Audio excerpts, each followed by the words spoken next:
Bonjour à tous, avec l'aide de Dieu, nous allons étudier le traité Kiddushin, Daf Lamed Dalet Amud Aleph 34a. Il nous reste deux lignes de 33b. Dans la Mishnah, on avait parlé des commandements positifs, Shazman Grama, que le temps entraîne, les femmes, ils sont exemptés.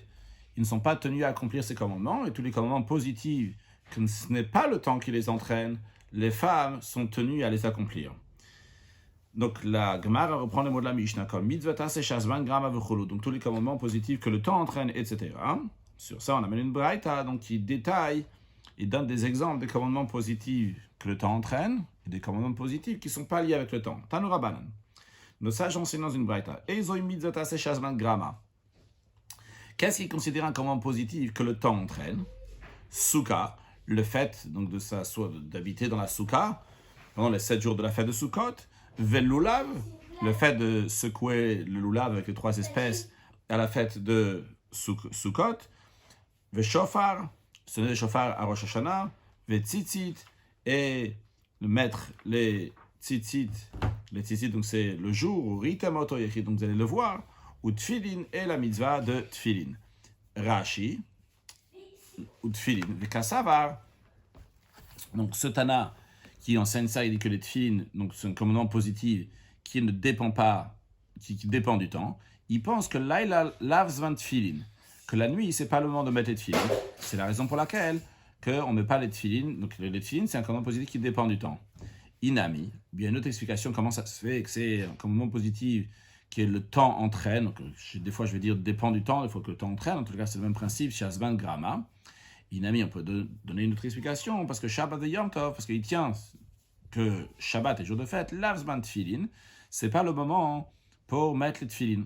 Que ce soit d'une manière ou d'une autre manière, c'est-à-dire une manière, donc que la nuit, c'est pas le moment de mettre les Tfilin, bien que Shabbat et Yom Tov, jour de fête, c'est pas le moment de mettre les Tfilin, eh bien, on voit qu'il y a une certaine interruption dans cette mitzvah. Cette mitzvah, donc, n'est pas vraiment une mitzvah que le temps entraîne. C'est pas parce qu'on arrive le 15 Tishri, tu dois secouer le lulav. C'est pas parce qu'on arrive le 15 Tishri que tu dois faire la souka. Ça, c'est le temps qui entraîne. Rashi nous dit, le fait même qu'il y ait une interruption de cette mitzvah, on te dit, la nuit, c'est plus le moment. Shabbat Yom Tov, c'est plus le moment. Rashi nous dit, vu qu'il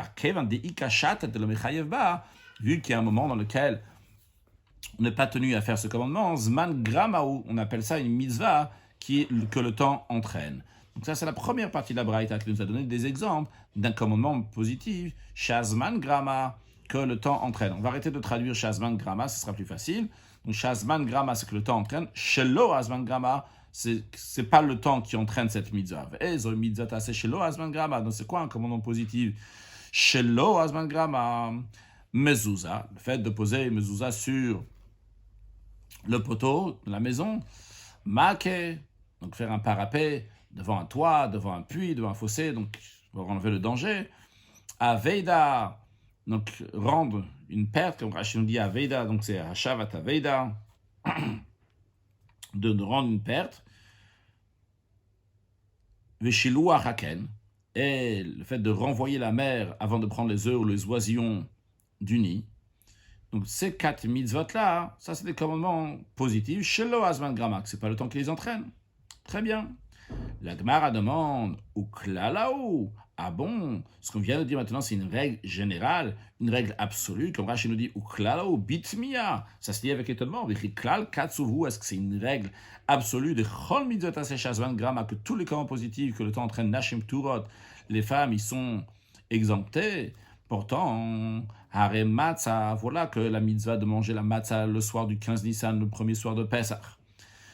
Les femmes aussi sont tenues à manger de la matzah, comme Rashi nous explique, v'achilat matzah, leil rishon, la première nuit de Pesach, shochova, c'est l'obligation de manger de la matzah, qu'est-il comme il est écrit, ba'erev tochlo matzot, le soir, vous allez manger des matzot, c'est le soir, donc c'est la nuit du 15 Nissan, et c'est une mitzvah kuzman garamla, que c'est le temps qui entraîne cette mitzvah. Betet va venir sans qu'elle soit le 15 Nissan. Venashim chayavot. Et les femmes, ils sont tenus à accomplir cette mitzvah. Que des amabi psachim, comme on dit dans le traité psachim, que nashim chayavot bachilat matzah, que les femmes sont tenues à manger la matzah dvar Torah, d'après la Torah chez Neymar. Car vrai que c'est un commandement positif, mais vu que juste avant, il y a un commandement négatif qui est là-bas, qui dit « Lotochal alav chametz shivat yamim tochal alav matzot ». On dit « Lotochal alav chametz », tu ne vas pas manger du chametz. Et juste après, il y a écrit « 7 jours, tu vas manger de la matzah ».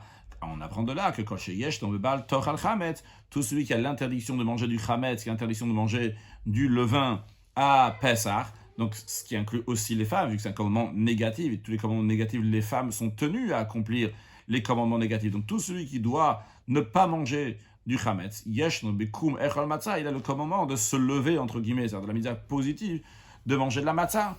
Et donc, vu que venashim itnu bal tochal chametz, Rashi donc nous dit, vu que les femmes, ils ont l'obligation de ne pas manger du chametz, du levain à Pessah, des mitzvot tasei, vu que c'est un commandement négatif, ils ont aussi le commandement positif de manger de la matzah. Donc on voit ici qu'il y a un commandement positif de manger de la matzah à la fête de Pessah. Et ce commandement positif, c'est un commandement positif que le temps a entraîné. Vu qu'on est arrivé le 15 Nissan, cette nuit-là, il faut manger de la matzah. Et pourtant, les femmes sont tenues à accomplir cette mitzvah. La Gemara continue, simra, la joie, comme Rashi nous explique, vechen simra, de même en ce qui concerne donc la joie, c'est-à-dire de quelle joie s'agit-il, beregel, à la fête, les 3 fêtes de Pessah, Shavuot et Sukkot, qui dit-il, comme il est écrit, vesamarta bechagecha, tu vas te réjouir à ta fête, toi, au bincha vitecha, ton fils et ta fille, donc ce qui englobe toute la famille qui doit se réjouir, donc aussi bien les hommes et les femmes doivent se réjouir, bien que c'est aussi donc le temps qui entraîne, lorsqu'il arrive Pessah, lorsqu'il arrive Shavuot, lorsqu'il arrive Sukkot, lorsque la fête elle arrive, il faut se réjouir, et les femmes aussi, donc ont cette mitzvah de simcha, encore une troisième mitzvah, que c'est une mitzvah qui dépend du temps, que le temps entraîne, Shazman, Grama, et pourtant les femmes doivent le faire, c'est Hakel. Le Hakel, donc c'est le rassemblement, tous les 7 ans, il y a un cycle de 7 ans, et la 7e année, c'est la Shemitah. La première année, celle qui vient juste après la Shemitah, donc c'est l'année du Hakel, c'est l'année du rassemblement. Ce rassemblement-là, donc il est pour tout le monde, pour les hommes, pour les femmes et pour les enfants. Donc on voit que les femmes aussi, ils sont tenus à accomplir ces 3 commandements, donc de manger de la matzah, de se réjouir aux 3 fêtes, et venir tous les 7 ans lors du Hakel, du rassemblement, de mitzvotas et shazman grama, c'est un commandement positif que le temps entraîne, et pourtant, venashim chayavot, et les femmes sont tenues à le faire. Donc comment on a pu dire que les femmes sont exemptées de tous les commandements positifs que shazman grama, que le temps entraîne? Deuxième question, la Gemara demande, vetou et encore, varet Talmud Torah. Pourtant, Talmud Torah, Rashi nous dit Talmud Torah d'Amar, l'étude de la Torah d'Amar Anaël, qu'on a dit avant, on a pris avant déjà dans la Gemara, dans Daf Tête, que Nashim Pturot, que les femmes sont exemptées de l'étude de la Torah, avec un pidyon ben, et de même le rachat du fils, les femmes n'ont pas l'obligation de faire le rachat de leur fils premier-né, c'est au père qui est tenu de faire le rachat de son fils premier-né, que dit El Bepirkin, qu'on a appris avant, dans le chapitre aussi dans Daf Tête, sur le texte d'Agmara, prend Talmud Torah, Pirya Veriya, le fait de se fructifier, multiplier, donc d'avoir des enfants. Et troisièmement, Pidyon Ben, le rachat du fils premier-né, donc il faut le racheter du Kohen, que tout cela, de l'av mitzvah, ces chazman ne sont pas des commandes positives que le temps entraîne, c'est des commandes positives qui ne sont pas liées avec le temps spécialement. Talmud Torah, l'étude de la Torah, c'est à n'importe quel moment. Avoir des enfants, c'est pas spécialement lié avec un certain moment. De même, donc le rachat du premier-né, c'est pas lié donc avec un certain moment. Mais bien que c'est pas un mitzvah tassécha, c'est pas le temps qui entraîne ça. Venashim pturot, et pourtant les femmes, ils y sont exemptés. Alors comment ça se fait qu'on vient de cette braïta vient nous dire, la Mishnah a dit, quand mitzvah tassécha grama, tous les commandements positifs qui le temps entraîne, les femmes ils sont exemptées. Tous les commandements positifs, c'est pas le temps qui entraîne, les femmes sont tenues à le faire. Voilà, on a vu ici, l'Agmar nous a donné des questions aussi bien donc pour la première partie de la Mishnah qui nous dit que tous les commandements positifs qui ne dépendent pas du temps, qui dépendent du temps, les femmes ils sont exemptées. On voit certaines qui dépendent du temps et que les femmes ne sont pas exemptées. De même, parce que la Mishnah a dit que tous les commandements positifs qui dépendent du temps, qui ne dépendent pas du temps, les femmes doivent le faire. On voit certains que les femmes ne doivent pas faire. Alors, Gmara répond, Amar Rabbi Yochanan répond, En le meidi minaklalot. En effet, on ne doit pas déduire aucune loi absolue des règles générales. Chaque fois qu'il y a écrit kol, l'expression de kol d'entier comme ça, il ne faut pas apprendre de ça. Excusez-moi, on va faire d'abord un rashi ou piria veriya. Rashi qui nous explique donc se fructifier, se multiplier, à brinam bibar, on dit dans le traité Yebamot, Aish metzuva al piria veriya, que l'homme, donc il est ordonné de se fructifier et multiplier, avalo Aisha, mais non pas la femme. Veyalifla, on a déduit ça. Min vikivshua, on apprend ça du verset qui dit Vikivshua, Dieu a dit aux êtres humains, donc de se fructifier et multiplier, et de faire la conquête sur la terre, de faire la conquête de la terre. Donc on apprend de ça que Ish Dar Kol Yirbosh, c'est l'habitude de l'homme de faire la conquête. Ven Dar Kashel Ish Al Yirbosh, c'est l'habitude de la femme de faire la conquête. Vechol de Lokarinan Be Vechiv Shua, et tout, si on ne dit pas Vechiv Shua, si on ne dit pas donc faire ce qui n'est pas dans la notion, qui est littéralement Karinan Be, on ne lit pas sur lui, ça ne s'applique pas sur lui, donc faire la conquête. Lokarinan Be pour vous, ça ne s'applique pas sur lui, la mitzvah de se fructifier et se multiplier. Donc ça, c'était le Rashi qui était lié avec avant. Maintenant, au milieu de la réponse, que Rabbi Yochanan est en train de nous dire qu'on n'apprend pas des règles générales. À chaque fois qu'il y a écrit un klal de règle générale, il y a écrit l'élection de kol, eh bien, on n'apprend pas de ça pour d'autres choses. Même quand la règle générale nous dit à l'exception de telle et telle chose, on ne dit pas, vu que la règle générale, elle a dit tout sauf à l'exception de telle et telle chose, alors c'est uniquement l'exception de telle et telle chose, il n'y a pas d'autre exception. Même dans un cas où on nous dit à l'exception de telle et telle chose, quand même, il peut y avoir encore d'autres exceptions. Rashi, on n'apprend pas des règles générales. Chaque fois qu'on dit un klal, une règle générale, qui haïgavna, comme par exemple, en l'occurrence notre cas, kol mitzvot aser, on dit tous les commandes positives qui dépendent du temps, les familles sont exemptées, par exemple. Vechol mitzvot lotase, on a dit pas tous les commandements négatifs. Hakol chayavim biriya, tout le monde doit, et tous les commandements négatifs, hakol chayavim. Eh bien, elle, mais juste un instant, s'il vous plaît. Donc l'idée de Rabbi Yochanan, en tous les cas, c'est qu'on ne peut pas prendre une règle générale, quand il dit donc une règle qui est pour, on a l'impression que ça englobe tout. On dit, même quand on dit chutz à l'exception de quelque chose, c'est possible qu'il y ait encore quelque chose d'autre qui est à l'exception. Donc, c'est ça, donc de même qu'on dit à kol chayavim biriya, que tout le monde est tenu à aller se présenter à Hachem lors des fêtes. Et bien, dans tous ces cas-là, on n'apprend pas, donc c'est pas une preuve du langage du Tana, qu'on ne va pas dire que, il n'y a pas de Yotse Minakal, il n'y a pas d'exception. Non, c'est pas comme ça. Des Ikabeo, de l'Avdaka, en effet, il y a certains que c'est pas d'Afka comme ça. Il y a, oui, une exception. Va filobema comme shenem abo chutz, même dans un cas, on dit chutz à l'exception de, des Ikal, même qu'on peut dire, mais des Afika et des Afik. Vu que déjà le Tana, il a exclu ce qu'il a exclu. Il a déjà exclu une certaine chose. Shma mina, donc je pourrais en déduire de là que Davkaou, qu'il a dit uniquement celui-là, il est exception. Veloshir, mide, il n'a rien laissé d'autre comme exception. Non, Rabbi Yochanan dit qu'Afilouachi quand même, elle le met, même dans un tel cas, on ne fait pas une telle déduction pour dire qu'il n'y a que ça qui est exception, mais il peut y avoir encore d'autres exceptions. Donc ce que Rabbi Yochanan veut nous dire, c'est en ce qui nous concerne aussi, c'est la même chose. On dit que les femmes, tous les commandements positifs que le temps entraîne, les femmes y sont exemptées. Il y a des exceptions.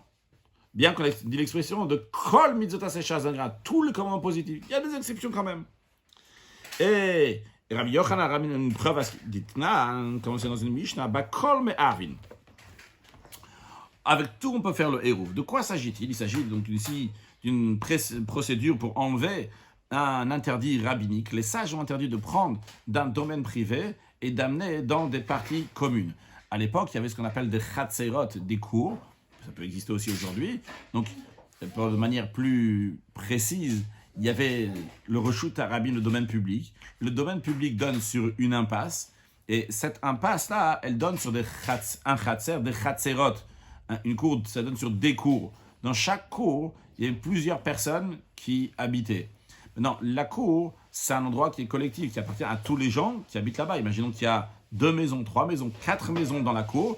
Eh bien, la cour, elle appartient, c'est 2, 3, 4 personnes. Donc, pour sortir de la maison à la cour, les sages, ils ont interdit de sortir de la maison à la cour. Mais pour pouvoir sortir de la maison à la cour, il faut faire un Eirouv Khatser, Eirouv Khatserot, donc un Eirouv, je veux dire un mélange donc, de Khatser, de cour. Ça consiste donc qu'on va collecter des aliments de chacune des maisons qui donnent sur la cour, donc avant le Shabbat, et on va mettre ces aliments-là dans une maison, et comme ça, on considère donc que tous les gens qui habitent là-bas, eh bien, ils sont tous dans la même maison, ils ont été mitarés, ils se sont mélangés. Donc ça, c'est la notion de Eirouv Khatserot. Il y a aussi une notion qui s'appelle Eirouv Troumin, Et donc le Hérouv qui est fait pour le Troum, la Torah elle interdit de sortir une certaine distance à l'extérieur de la ville pendant Shabbat, 2000 coudées, qui correspond environ 1 km. Quand on dit à l'extérieur de la ville, donc c'est un endroit où il n'y a plus de maisons. Mais quelqu'un, s'il veut absolument aller, donc, par exemple, à 3000 coudées du côté de la ville, et ce qu'il va faire, c'est qu'il va faire un Hérouv, on appelle un Hérouv Troumim ici, c'est-à-dire qu'il va mettre sa nourriture dans un certain endroit. Donc par exemple, s'il est dans la ville, il va sortir de la ville, du côté est de la ville, il va avancer 1000 coudées et il va s'installer là-bas. Et donc, quand il va s'installer là-bas, il va installer sa nourriture là-bas. Et la nourriture, donc il a posé là-bas, est considérée comme si que lui, il s'est posé là-bas. Et donc, le lendemain, il pourra aller de l'endroit où il a mis sa nourriture, encore 2000 coudées, ou en autre mot, il pourra aller de la ville, de la direction est, non pas seulement 2000 coudées, mais 3000 coudées, vu que lui, il s'est installé à 1000 coudées à l'est de la ville, donc il a encore 2000 coudées dans l'autre sens. Ça, c'est ce qu'on appelle Hérouv et Troumim, ça se fait aussi avec de la nourriture. Il y a encore une autre notion qu'on va voir dans un instant, donc Shiftouf et Mevot. Shiftouf et Mevot, c'est littéralement une association des impasses, de l'impasse. Mais l'idée, c'est que tous les gens qui sont dans le Khatser, on a dit tout à l'heure qu'il y a une impasse, et de l'impasse, on rentre dans plusieurs Khatserot. Il y a plusieurs portes qui vont de l'impasse, il y a plusieurs portes dans lesquelles on va dans Khatser, cours numéro 1, Khatser numéro 2, cours numéro 2, etc. Donc ainsi de suite. Maintenant, si tous les gens tous les Khatser, tous les Khatserot, tous les cours veulent porter dans l'impasse, pour transporter des objets donc du domaine de la cour à l'impasse, il faut faire un Shitouf Mevot. C'est le même principe, juste c'est un autre nom. Donc c'est Shitouf et Mevot. Maintenant, ce qui nous intéresse ici, c'est avec quoi on peut faire. C'est tout ça, ce qu'on a dit, ça se fait toujours avec la nourriture. La question, elle est, quelle nourriture on peut prendre? Eh bien, ce qu'on est en train de nous dire ici, c'est qu'avec tout, on peut faire donc, le Hérouv, Chutz mina mayim ve'melach, à l'exception de l'eau et du sel. Rashi va kol me'arvin. Avec tout, on peut faire le Hérouv. Donc, il s'agit de Hérouv et Chatzera, donc le Hérouv donc des cours. On a dit aussi Hérouv et Troumim, vu que se basant sur un Rashi donc qui se trouve ailleurs, ou d'autres versions ici même. Et Mishtatfin, Rashi nous dit Mishtatfin Shitouf et Mevot. Donc, ça s'associe, donc c'est associé donc des impasses tous ensemble. Avec tout, on peut toutes sortes d'aliments. Chutz mina mayim minamelach, à l'exception de l'eau et du sel. Pourquoi ce n'est pas bon l'eau et le sel? Des mid et des zayin bayan. On a besoin de quelque chose qui soit nourrissant. Vehan et lozayin. Et ceux-là, ils ne sont pas nourrissants. Shema comme bezonotav shel adam.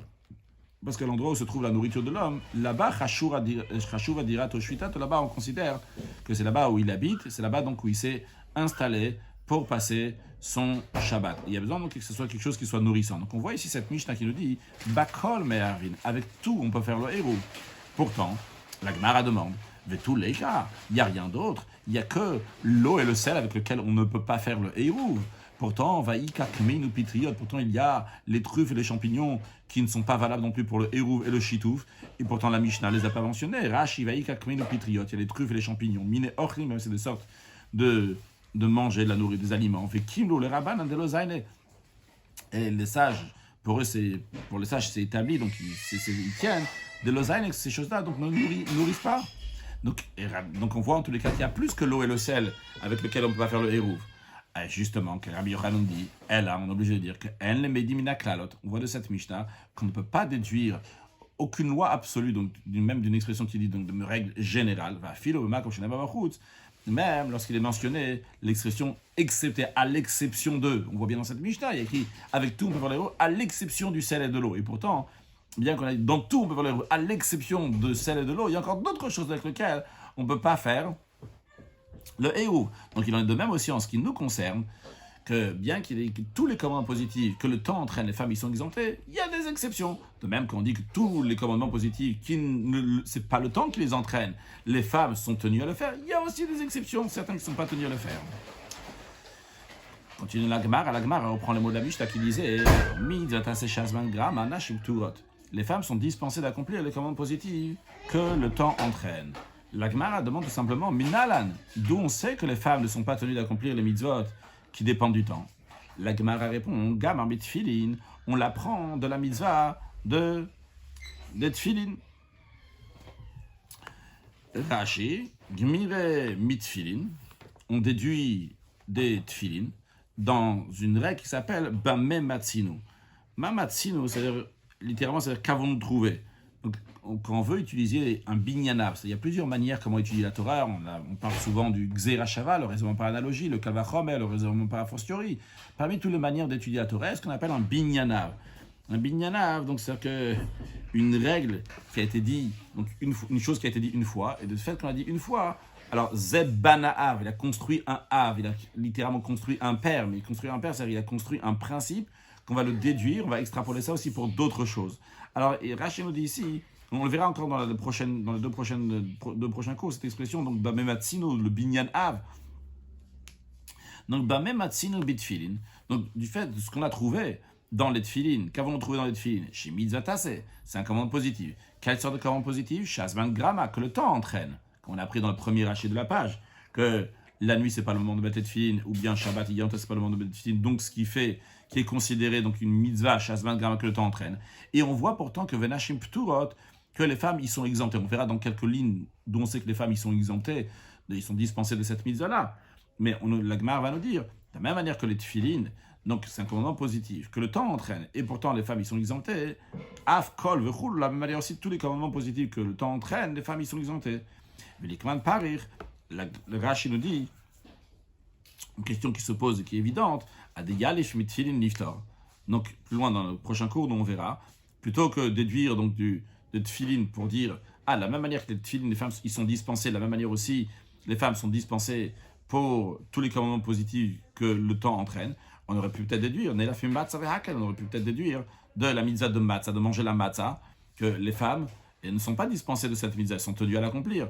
De même donc du hakel, du rassemblement, que c'est un commandement positif que le temps entraîne, et pourtant les chiyuv, les femmes doivent le faire, donc on aurait dû déduire de là-bas pour être mechayev, pour dire donc que les femmes ont le devoir de faire tous ces commandements, de faire tous les commandements positifs que le temps entraîne, et de déduire ça de matzah et de hakel, du rassemblement. Alors, voyons ce texte d'Agmar, je reprends. Agmar, dans le Minal, on sait que les femmes ne sont pas venues accomplir les mitzvot qui dépendent du temps. Agmar répond, Gaban bet tfilin. On apprend ça de la mitzvah de tfilin. Ma tfilin nashim tur, de la même manière que la mitzvah de mettre les tfilin, c'est une obligation positive qui est entraînée par le temps, et les familles sont exemptées. Ah, comme mitzvah tassé shazan grama, de même, tous les commandements positifs que le temps entraîne, nashim turot, les femmes, ils sont exemptés. Non, la Gemara demande, d'où on sait que les tfilin des femmes sont exemptées? Qui dit? La Gemara dit, ou tfilin gamar la mital Torah. Les tfilin ont déduit, la Torah dispense les femmes de tfilin, parce qu'on déduit de Talmud Torah. Talmud Torah, on a déjà appris que Talmud Torah, l'étude de la Torah, les femmes ils sont dispensées d'étudier la Torah.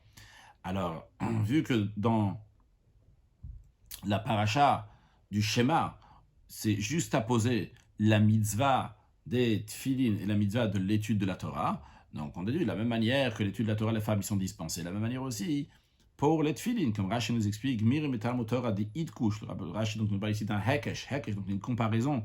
Ils sont comparés, le fait qu'ils sont juste à poser, ils sont comparés la hadadé l'un à l'autre. Le verset il dit Veshinan tam levanecha, tu vas l'enseigner à tes enfants. Et juste après, le verset suivant, donc il dit il parle au batre ou kshatam leot, vous allez les attacher en signe. Donc on voit ces deux versets donc, qui sont l'un après l'autre. C'est le verset 7, c'est le verset 8. Donc le verset 7 qui parle donc de tu vas enseigner la Torah à tes enfants, le verset 8 qui parle des tefilin. Donc de la même manière que enseigner la Torah à tes enfants, donc c'est le commandement d'étudier la Torah, eh bien les femmes y sont exemptées. Alors ce qui est écrit dans le verset juste après, dans le verset 8, aussi, donc les tefilin, les femmes aussi, ils sont exemptés. Donc de la même manière que les femmes ils sont exemptées de tefilin, qui est un commandement positif qui dépend du temps, de la même manière aussi ils sont exemptés de tous les commandements positifs qui dépendent du temps. Donc sur le texte, si je n'ai pas encore lu, Matal Torah Nashim Turot, de la même manière que les femmes sont exemptées de la mitzvah d'étude de la Torah, Tfilin Nashim Turot, de la même manière aussi, l'étude de la Torah, de la même manière les femmes ils sont exemptées. Comme Rashi nous dit, Matal Torah Nashim Turot, dictive qui a été écrit le Vanecha, écrit Shinatan le Vanecha, tu enseignes la Torah à tes garçons, voulant les vinotaires et non pas à tes filles, Tfilin Nashim Turot, de la même manière aussi, les Tfilin, les femmes sont exemptées de mettre les Tfilin. Mara, elle dit, ok, très bien, j'ai compris la réponse, mais j'ai une question quand même. Toi, tu m'as dit, donc il y a le verset 7 et il y a le verset 8, donc c'est la raison pour laquelle, donc, ce qui est écrit dans le verset 8, donc il y a les tefilin, tu l'as comparé à ce qui est comparé dans le verset 7, donc qui est le Talmud Torah, que les femmes, ils sont exemptés. Mais à l'instant, la Gemara demande, Vnakish tefilin et mezouza. On pourrait comparer plutôt les tefilin à la mezouza. Dans le verset 9, juste après qu'on parle des tefilin, donc le verset 8, dans le verset 9, il y a écrit tu vas écrire donc la mitzvah de mezouza. La mitzvah de mezouza, c'est un commandement positif qui ne dépend pas du temps. et que les femmes sont tenues à accomplir ce commandement positif. Alors, si tu fais un hekesh, tu fais une comparaison, les versets sont juste apposés, tu m'as dit, le verset 8, il est collé à ce qui est écrit dans le verset 7. Et dans le verset 7, on parle de quelque chose que les femmes, ils sont exemptées. Le verset 8 aussi, les tefilines, les femmes, ils sont exemptées. Mais pourquoi tu fais ça? Dis, le verset 8, il est collé au verset 9. Donc, de la même manière que dans le verset 9, là-bas, on parle de la mezouza. La mezouza, les femmes sont tenues à accomplir la mezouza. Alors, de la même manière aussi, dans le verset 8, quand on parle des tefilines, les femmes aussi doivent mettre les tefilines. Rashi, Venakish, Tfilin, Mezouza. On va faire la réponse. Rashi nous donne la question, la réponse. La Gemara répond Tfilin, Talmud Torah, Ilkash. Les tfilin sont comparés à l'étude de la Torah. Bem Parasha Rishona, que ce soit dans le premier passage du schéma, comme on vient de mentionner, mais aussi, Bem Parasha Shnia, dans le deuxième passage du schéma aussi, on retrouve qu'ils sont rattachés. En effet, le verset 18, dans la deuxième paracha du schéma, il se termine en partant des tefilines. Vous les attacherez comme signe sur vos bras et qu'ils soient des tefilines entre vos yeux.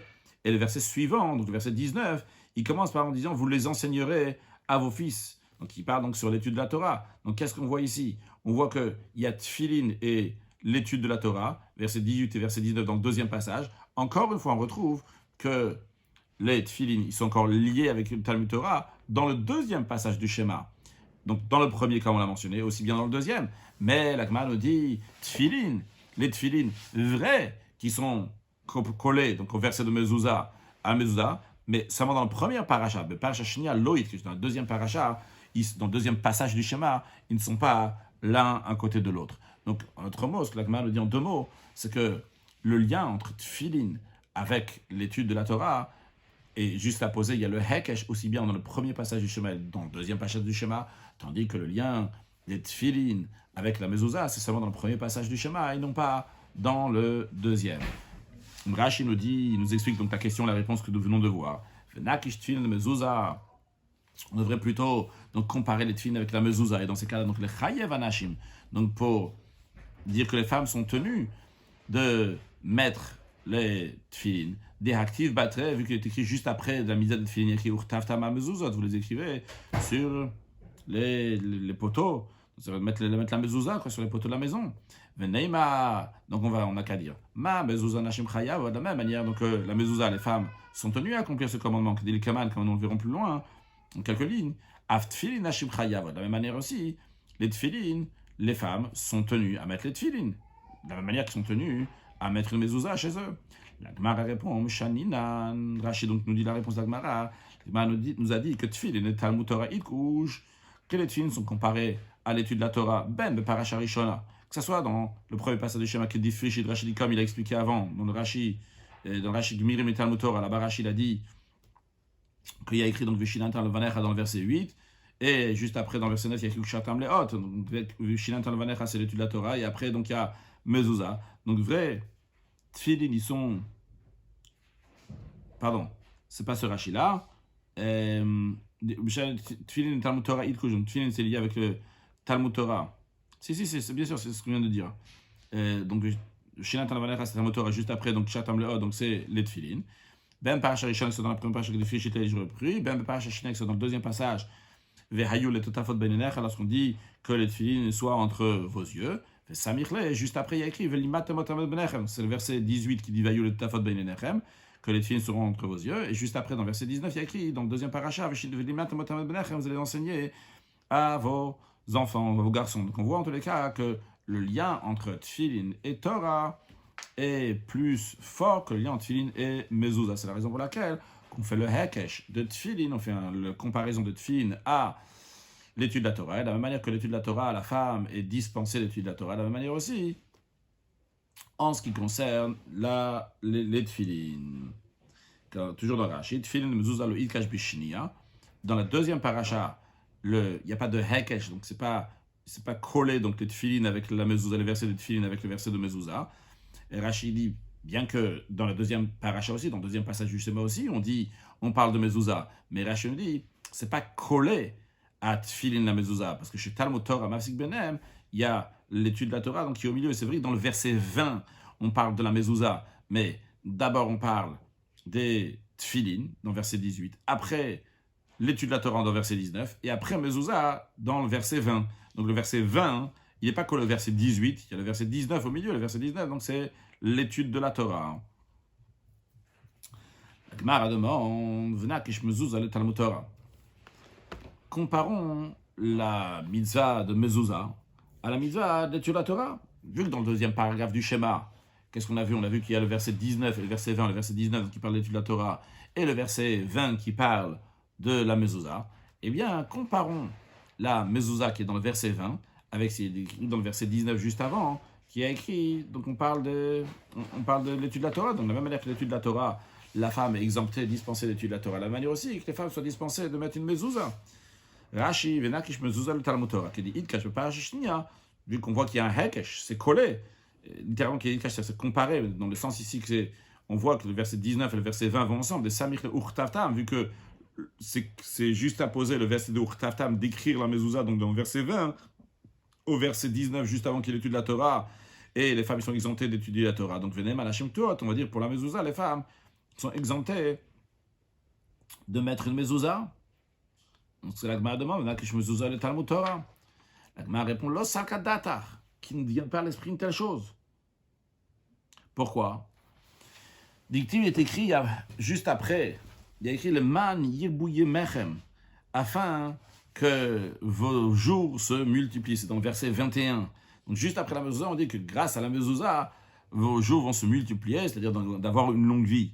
La Gemara a dit, Gavre baïchaye, Nashelo baïchaye, les hommes ont besoin de prolonger leur vie et les femmes n'ont pas besoin de prolonger leur vie. Évident que non, c'est sûr et certain que les femmes aussi ont besoin de prolonger leur vie, donc c'est sûr et certain qu'ils ont besoin aussi de ce salaire qu'amène la mezuzah. Rashi, le sakadata, ça ne va pas monter à l'esprit, l'Itor Nashim, d'exempter les femmes. Il dit, Talamatan Srara Beribuyam, vu que la Torah, elle avait dépendre, on a dit que le salaire de cette mitzvah-là, c'est d'avoir une longue vie. Unshenami baïchaye, les femmes aussi ont besoin de longue vie.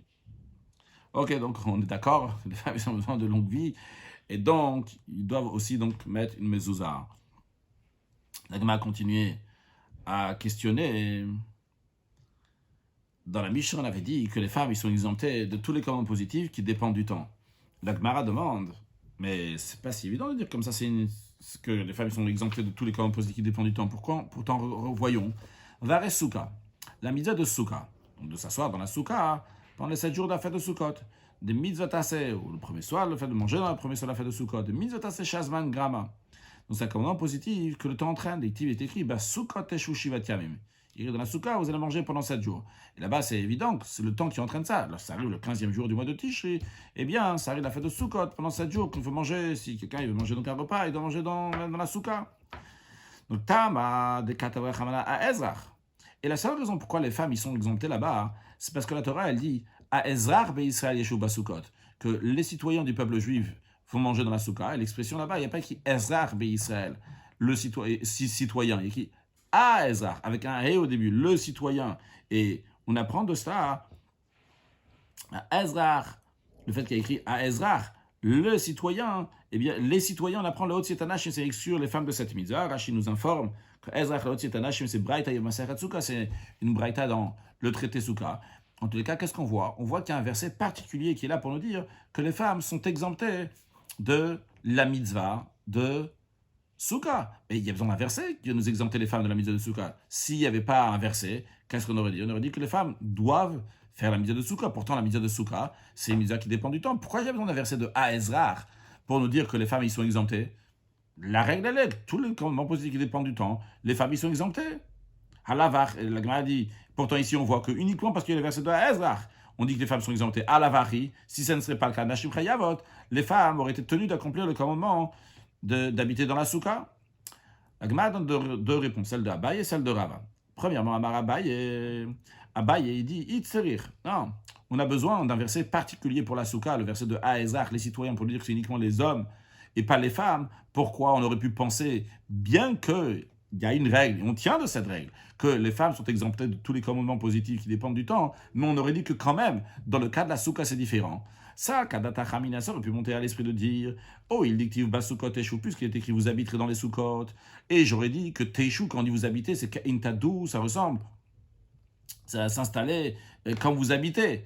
Donc Ka'intadou, de la même manière qu'on vit à la maison, Ma dira Ishveishto, de la même manière que dans une maison, l'habitation, c'est un homme et sa femme qui habitent ensemble. À Souka Ishveishto, aujourd'hui, donc la Souka aussi, c'est l'homme et la femme, vu qu'il faut habiter comme on vit dans la maison. Donc, de la même manière que la maison, c'est l'homme et la femme. Donc, la souka aussi.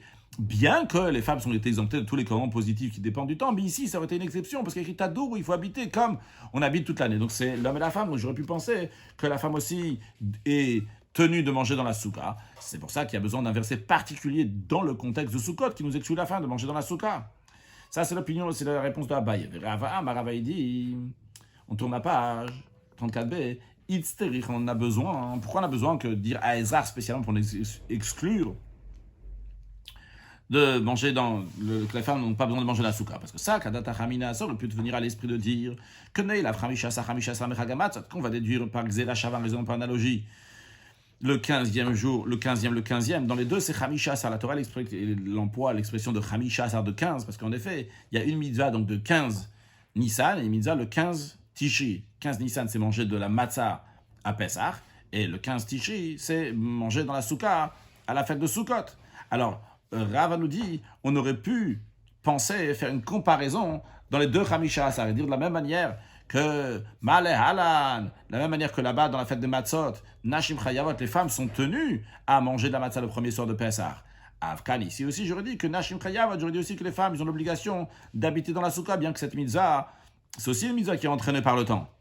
C'est la raison pour laquelle c'est nécessaire d'écrire les citoyens à Ezra pour nous dire que c'est particulier qu'uniquement les hommes doivent le faire et non pas les femmes, pour ne pas faire justement cette déduction du 15 Nissan que les femmes là-bas doivent manger de la matzah, on aurait dit pour Sukkot aussi. Non, à Ezra, uniquement les hommes. Rashi, Itzir, le Moutabed. Rava nous dit qu'il y a besoin d'exclure clairement les femmes. Parce que j'aurais dit, s'il n'y avait pas écrit le mot Ezra pour nous exclure les femmes, j'aurais dit Mal Halan Nashin Chayavot, de la même manière que là-bas les femmes sont tenues à manger Bachilat Matzah, manger la Matzah Laila Rishon de la première nuit de la fête, de la même manière aussi.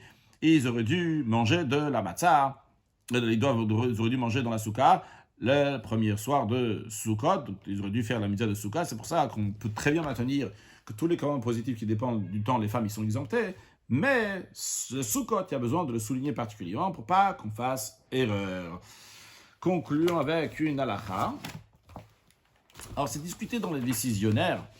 Est-ce qu'une femme peut poser aussi une mezouza ou pas? Alors, il y a plein d'opinions, mais je dirais une femme aussi peut mettre la mezouza, bien que c'est dit quand même que c'est pas bien que la femme le fasse de bureau femme quand il y a plein de monde, etc. C'est pas quelque chose de tsniout, c'est pas pudique de faire comme ça quand il y a une grande population. Comme ça, c'est ramené donc dans Char et Mezouza. Donc, en tous les cas, c'est dit, donc c'est dans le Shulchan Aruch, c'est clairement que la femme elle doit mettre une mezouza, donc la femme aussi donc peut mettre une mezouza. Un sujet de Chassidut, le Tzemach, l'Admor HaNitzah, il dit quelque chose d'extraordinaire à propos de la mezouza. Il dit que la mezouza, c'est une mitzvah qui kolelet kol ha-mitzvot, qui englobe tous les mitzvot. Donc c'est une expression très particulière qui exprime que la mezouza, elle a quelque chose de particulier encore plus que tous les autres mitzvot. On voit aussi dans l'histoire de Unkelos, donc le converti, que lorsqu'il avait une mezouza, et grâce à la mezouza, il a expliqué donc aux soldats de l'empereur, de son oncle, qu'est-ce qu'elle fait la mezouza, et ça a fait qu'ils sont convertis, le rabbi dit. Donc ça veut dire qu'on voit la mezouza, comment elle a fait sur le tokef de la klipa, sur la grande force, sur la force du mal qui est en pleine forme. Donc les émissaires du roi de Rome, ces soldats-là, qu'ils se sont convertis. C'est-à-dire que la mezouza, elle a une influence tout de suite, l'endroit même, à la tar, au miyad. Donc on fait très attention aux mezuzot. Sur le mezuzot, il y a écrit Shin Dalet Yud, Shomer Daltot Israël, que la Kadosh Baruch garde les ports d'Israël, et qu'on dit que la mezuzah, elle garde, c'est pas seulement qu'elle garde lorsqu'on est à l'intérieur de la maison, ou elle garde seulement la maison, mais Hachem Ishpant Setra Ovrecha, Kadosh Baruch, il garde aussi bien lorsqu'on sort, lorsqu'on rentre, toujours à Kadosh Baruch, on nous garde même qu'on est à l'extérieur, grâce à la mezuzah que nous avons à la maison. Qu'il fasse que très prochainement, puisse avoir la venue de Mashiach et voir comment Kadosh Baruch il garde le peuple juif matériellement et spirituellement et le monde entier, un monde extraordinaire très prochainement avec la venue de Mashiach. Now, excellente journée.